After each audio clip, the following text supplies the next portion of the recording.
The incident took place sometime around 1985. A man named Muhammad Taib Sheikh lived in a village. Everyone in the area knew him as Taibali.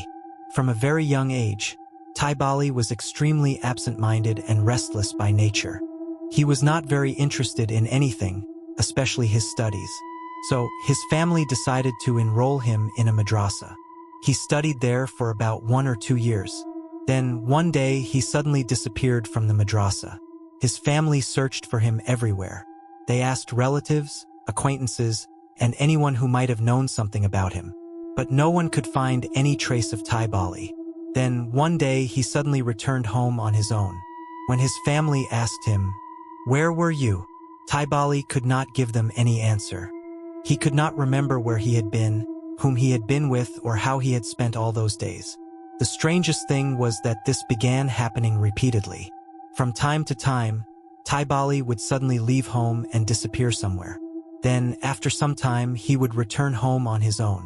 But whenever his family asked him where he had gone, he could never properly explain where he had been. Naturally, his family began to worry about him. One day, they took Taibali to a religious scholar in a nearby village. They explained everything about his strange behavior, how he would suddenly leave home, disappear for some time, and then return without being able to say where he had been. The religious scholar carefully observed Taibali. After examining him for a while, he said, "There doesn't seem to be any serious problem with this boy. He is simply a little absent-minded by nature. As he grows older, everything will gradually become normal. There are many boys like him who behave this way from childhood. They move around aimlessly, don't like studying, enjoy wandering around, and sometimes suddenly go from one place to another." Then he added, "This is not a problem caused by a Djinn. And the reason he cannot tell you where he has been is also quite simple. He is still a young boy. When he goes somewhere, he probably cannot remember the name of the place properly. That's why he cannot tell you where he has been. So let him be the way he is.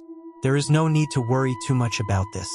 There is no Djinn-related problem affecting him." The family felt relieved after hearing the religious scholar's words. Taibali continued living his life normally. There was nothing particularly unusual about his behavior that could easily be considered supernatural. Several years passed like this. Then came the devastating flood of 1988. Water had spread everywhere. Villages were submerged, roads and communication systems had broken down, and life had become extremely difficult.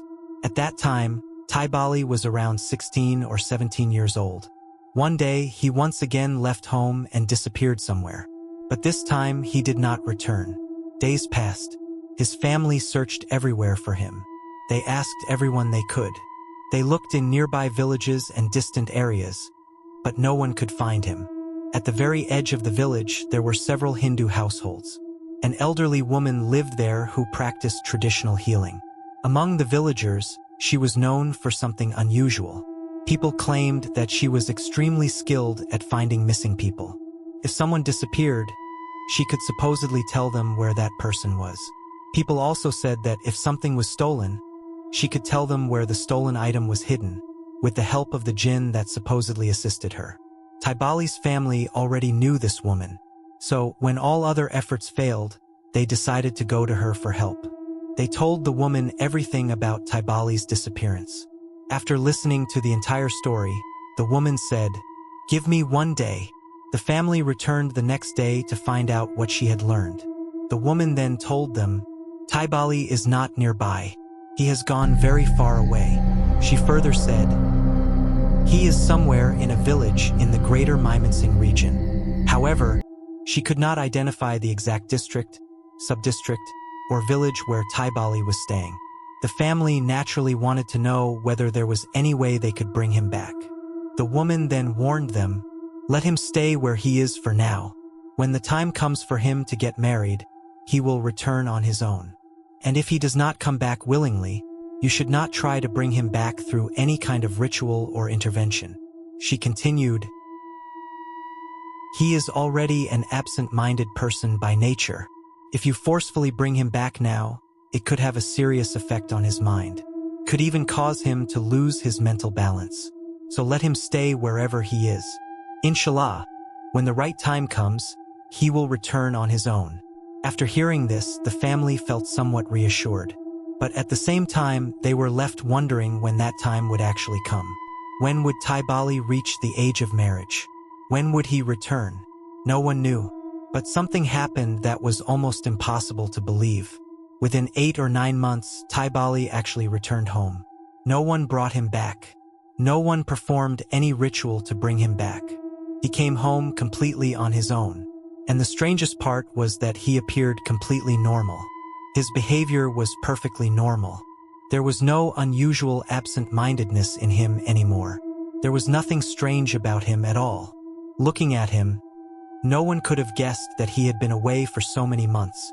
After returning home, Taibali said to his father, "Father, I couldn't continue my studies. I want to raise fish. I want to start fish farming. Please help me." His father was extremely happy to hear this. For years, the family had been worried about what Taibali would do with his life. They had never been able to get him interested in any particular work. But now, at least, he had found something he genuinely wanted to do. The family had their own pond. With the help of the other members of the family, Taibali cleaned the pond and prepared it for fish farming. Then they released fish fry into the pond. A year passed. One day, they cast a net into the pond to see how the fish had grown. But when they pulled the net out, everyone was shocked. The fish were much larger than they should have been after just 1 year. Not only that, the number of fish in the pond was also far greater than the number of fish fry they had originally released. It seemed as if there were 2 or 3 times more fish than they had initially put into the pond. Everyone considered it a blessing from Allah. The fish were caught and sold, and the fish farming business began to do very well. Meanwhile, Taibali's father was also doing well in his own business. He was involved in the jute trade. He had a large jute warehouse, and both jute production and sales were going well. Taibali gradually became more responsible and devoted to his work. The boy who had once disappeared without explanation was now regularly taking care of the pond, raising fish and selling them. Everything seemed to have finally become normal. One day, his father said to him, "Son, your mother has become quite old. You are earning money now, and you've finally settled into some kind of work. Now you need to get married." As soon as Taibali heard this from his father, he agreed to get married. Within a day or two, arrangements for the wedding were made. On the night before the wedding, Taibali had a strange dream. He saw a shadowy figure enter his room. The figure looked at him and said, "Taib, you must not break your promise. If you break the promise, a great danger will come upon you and your family. You remember, don't you? Do you remember what promise you made? Whatever you do not break your promise. Allah does not like those who break their promises." Taibali considered the dream nothing more than a nightmare and paid no attention to it. The next day, his wedding took place. Everything went normally. The wedding was completed without any problems. 3 or 4 years passed after the marriage. But Taibali and his wife still had no children. They had no children for years. Taibali tried various traditional healing methods and rituals, but nothing seemed to work. At that time, people in rural areas often depended on traditional healers and spiritual remedies for such problems. Then, gradually, another strange problem began to appear. The number of fish in the fish enclosure started decreasing. And from the cattle shed, cows and goats would suddenly disappear. The doors would be properly closed and locked from the outside. The cattle shed would remain secured. Yet somehow, the cows and goats would simply disappear. No one could understand how it was happening. Meanwhile, Taibali's wife's health began to deteriorate day by day. At the same time, Taibali's father had a large jute warehouse in a nearby market. Then, one night, a fire suddenly broke out there. The entire warehouse, along with all the jute inside it, was completely burned to ashes. After everything that had been happening, Taibali's father began to realize that there had to be something or someone behind all of this. So he once again went to the elderly Hindu woman who practiced traditional healing. He explained everything to her. The woman asked him to give her some time and said that she would let him know what she could find out. Meanwhile, something unexpected happened. Taibali's wife became pregnant. Taibali was extremely happy. After all these years, he was finally going to become a father. 2 or 3 days later, the woman sent word asking Taibali's father to come and see her. He went to her. The woman then told him, "This is not being done by a human being." She paused and then said, "But I cannot say with certainty whether this is being done by a Djinn either." She explained, "The Djinn who are connected to me are also quite powerful. But even they have not been able to bring back any information that would allow us to say anything with certainty. However, they have said that there is some kind of force present here that they cannot make contact with in any way. In other words, they cannot communicate with it. Even the Djinn are unable to reach it. Whatever this force is, it appears to be unusually powerful. But we cannot communicate with it." At that point, it became very difficult to determine whether what they were saying was actually true or simply something they had imagined. The woman herself admitted that her Djinn were only making an assumption. She said, "My Djinn are also not certain about this. They are only making an educated guess. And whatever is happening here is beyond my ability to deal with." There was nothing she could do. Taibali's father became deeply disappointed. The woman was considered one of the most capable people in the surrounding villages when it came to dealing with unusual problems through traditional methods. But even she was saying that she could not solve this. The question remained, what could they do? How could this problem be solved? Meanwhile, the days continued to pass, and the problems kept getting worse. There is a tradition followed by many families in Bangladesh that a woman's first child is often born at her mother's home. Following that tradition, Taibali's wife was sent to her mother's house for the delivery. Meanwhile, Taibali, his father, and the people around them continued discussing the strange things that were happening. Everyone was trying to understand why all of this was happening. At one point, they decided to sell all the fish in the fish enclosure. They made all the necessary preparations and lowered a fishing net into the water. Everyone could clearly see that there were fish inside the enclosure. The fish were moving everywhere. They could see them swimming and splashing in the water. Some of the fish were even coming up toward the surface. But when the net was finally pulled out, there wasn't a single fish in it. Everyone was stunned. They could not believe their own eyes. There were clearly fish moving around in the water. So how was it possible that not even one fish had been caught in the net? They threw the net again. The same thing happened. Not a single fish came up. They tried again. Again, nothing. At that point, everyone began to suspect that there had to be some complicated mystery behind all of this. Why were the fish not being caught? Why were they disappearing? And what was actually happening inside that water? Then, one night, Taibali's father had another strange dream. In the dream, he saw a shadowy figure standing inside his room. The figure looked at him and said, "Your son has broken his promise. You will never be able to escape this." Taibali's father woke up from the dream deeply disturbed. But even then, he could not understand what it meant. Was it simply a nightmare? Or was someone or something actually trying to send him a warning? He had no answer. Meanwhile, news came from Taibali's wife's mother's house. She had gone there for the birth of her child. At that time, there were no mobile phones or modern means of instant communication, so news could not travel quickly. When the first message arrived, it was good news. Everyone was happy. Taibali's wife had given birth to a child. Taibali's father was overjoyed. He planned to go there the following day to see his newborn grandchild. But unfortunately, the very next morning, another piece of news arrived. And this time it was devastating. Taibali's wife had suddenly died. She had been completely healthy after giving birth to the baby. There had been no apparent problem with her health. She had been inside the room that night and had not gone outside. Yet somehow she died during the night. No one could explain why. No one knew what had happened to her. And when Taibali heard the news that his wife had died, everything changed. Taibali loved his wife very deeply.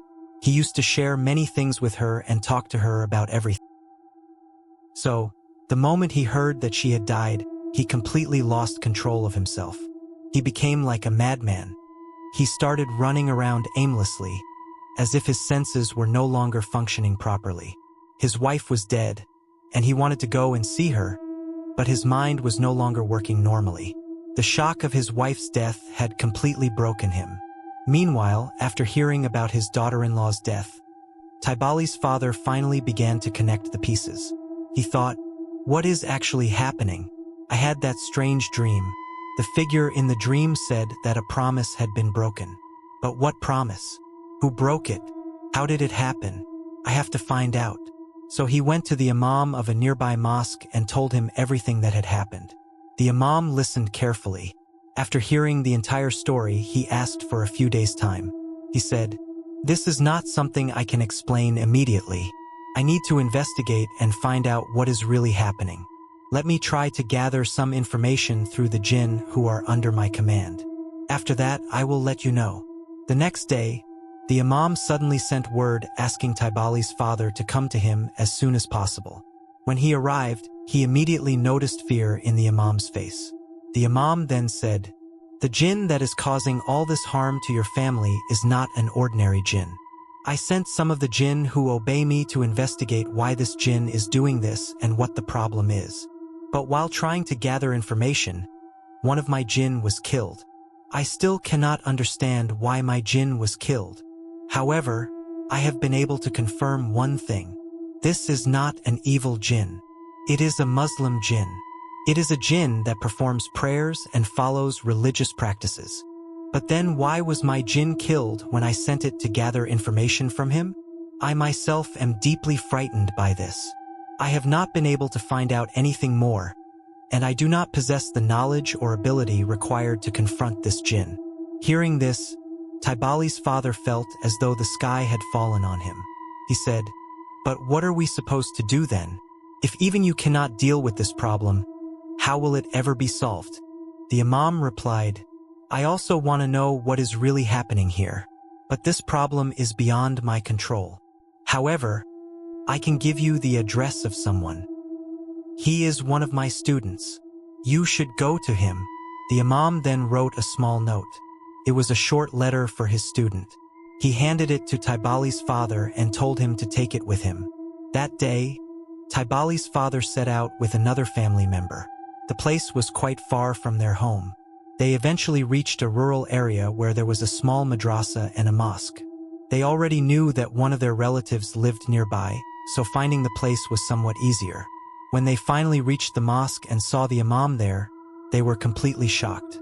The imam was extremely young. He looked no more than 14 or 15 years old, 16 at most. Taibali's father could hardly believe it.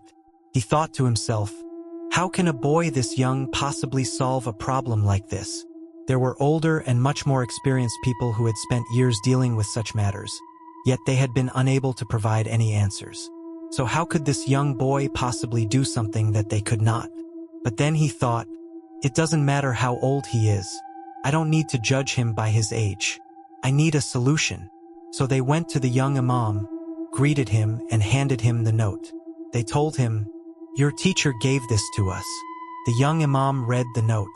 Then he simply said, "You can go home for now. If I can find a solution to your problem, I will definitely contact you." With that, they left. About 6 or 7 days later, a message came from the family member who lived near the young imam. The message was simple: "Come quickly. There is some news." So they immediately went there. When they arrived, the young imam gave them some information. He explained that it had taken him a great deal of effort to uncover these details. Then he began telling them what he had discovered. Everyone was shocked by what they heard. The young imam said, "The last time Taibali left his home, that was when the actual incident took place. Taibali had always been a restless and wandering person. He never liked staying at home for too long. Because he loved wandering from one place to another, leaving home like this had almost become an addiction for him. When he was studying at the madrasa, he became friends with another student from a distant district. That boy was very similar to Taibali. He was also restless, loved traveling around, and had a free-spirited, almost rebellious nature. One day, the boy decided to go back to his own home. He knew that Taibali loved wandering around, so he asked him, "Do you want to come with me?" Because the two of them were so similar in nature, Taibali agreed. He did not tell anyone at home. This was around the beginning of the Great Flood of 1988. The floodwaters had not yet reached their area in full force. So Taibali left home with that boy and traveled toward a distant part of the country. They continued wandering from one place to another. And Taibali himself was actually a good-hearted person. Even though Taibali was restless and loved wandering from place to place, he was a very kind-hearted and generous person. He would often help people without asking for anything in return. If someone needed work done, he would simply do it for them without taking any payment. When he traveled to that distant area with the other boy, he became very fond of the place. He liked the area so much that he decided not to return home. So what did he do there? There were fishermen in that area who used large boats to catch fish. Taibali gradually became acquainted with them and started going fishing with them. The fishermen used huge nets to catch large fish. And when they pulled the nets out of the water, they would often find branches, pieces of wood, and other debris tangled inside them. Taibali became very good at cleaning these nets. After spending the entire day fishing, the fishermen would hand their nets over to Taibali and say, "Son, you clean these for us." Taibali would naturally do the work. One day, while he was cleaning one of the nets, he suddenly noticed something strange. There was a small brass bottle caught in the net. The mouth of the bottle was sealed extremely tightly, and the entire bottle had become dirty and covered with grime from being underwater for so long. Taibali picked up the bottle. Naturally, he became curious. What is this thing? By then, evening was approaching. The Maghrib call to prayer had not yet been given. Taibali began hitting the bottle repeatedly. He struck it with a stick again and again, trying to open it. Eventually, he managed to loosen the mouth of the bottle. And the moment the bottle opened, something resembling smoke came rushing out from inside. The smoke began to take the shape of a terrifying figure. An enormous, frightening creature emerged from the bottle. And as soon as it came out, it began slapping Taibali repeatedly. Taibali was stunned by the sudden attack. But instead of being frightened, he began cursing the creature. Whatever curse came to his mind, he started shouting it at the creature. And strangely, the moment Taibali began cursing it, the creature suddenly seemed frightened. It stopped attacking him. Then, it transformed into the shape of an ordinary human being.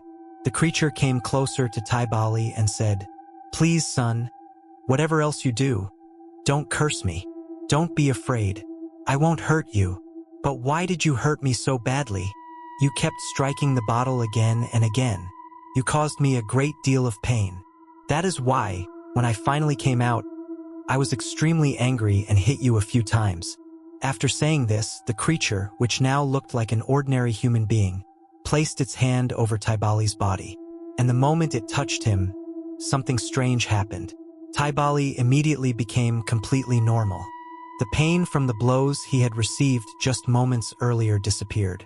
There was no sign of injury or pain left on his body. Then the Djinn said to Taibali, "For Allah's sake, whatever you do, never curse me or anyone else. Cursing is a very dangerous thing. Tell me, what do you want from me? If it is within my ability, inshallah, I will help you." By then, Taibali understood that this was not an ordinary human being. It was a Djinn. Since Taibali had studied at a madrasa for some time, he had at least a basic understanding of such things. So he realized what he was dealing with.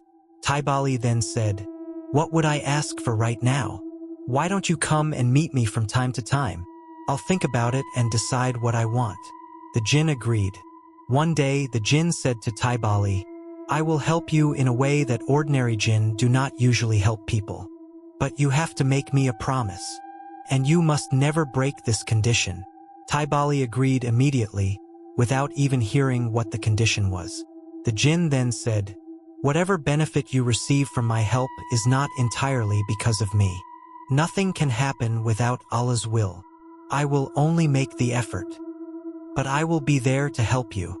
You must never tell anyone about me. And there is no point in staying so far away from your home like this. Go back home. Once you return home, start a halal business. And I will, inshallah, help you. But remember one thing.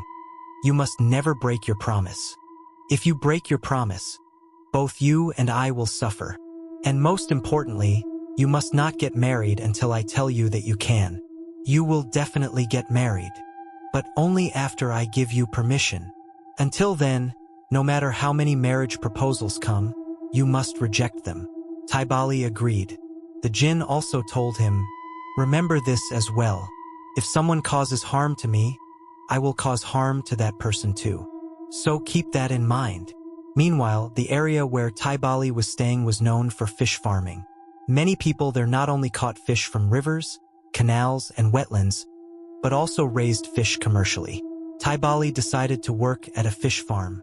He started working there and learned how fish were raised and how fish farming was managed. After some time, the Djinn advised him, "Go back home.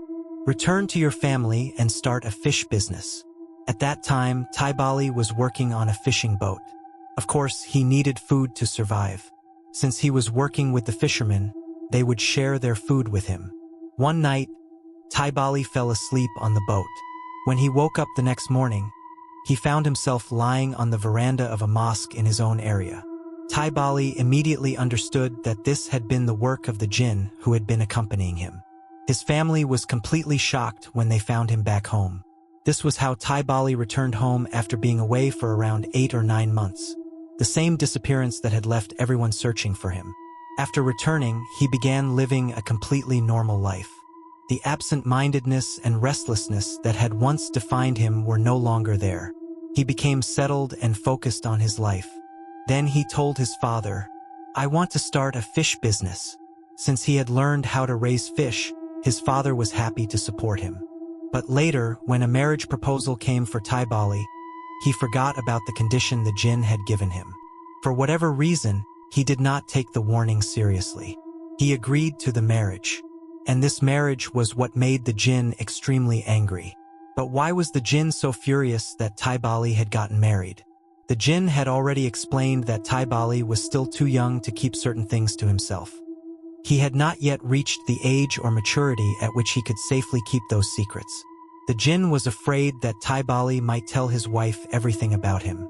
And if Taibali revealed those secrets, it could create all kinds of problems. It could cause harm to the Djinn, and it could also cause serious harm to Taibali. That was why the Djinn had specifically told him to wait until the right time. He could marry, but only after the Djinn gave him permission. That was the real reason behind the Djinn's warning. But there was one major problem. Taibali loved his wife deeply, and because he trusted her so much, he eventually told her all of his secrets. He told her everything about the Djinn, and that was what made the Djinn extremely furious. According to the story, this was also the reason Taibali and his wife were unable to have children at first. Then, gradually, his business began to suffer. Problems started appearing one after another. Eventually, Taibali's father's jute warehouse caught fire and was completely destroyed. More and more strange problems began to occur. Then the Djinn revealed another terrifying piece of information. The Djinn said that he was a Muslim Djinn, but he belonged to a particular race among the Djinn known as the Hin race. According to what the Djinn told Taibali, the Djinn of this race did not serve anyone except Allah. They did not like being servants of human beings, and they did not accept human masters. The Djinn then explained how he had ended up inside the bottle.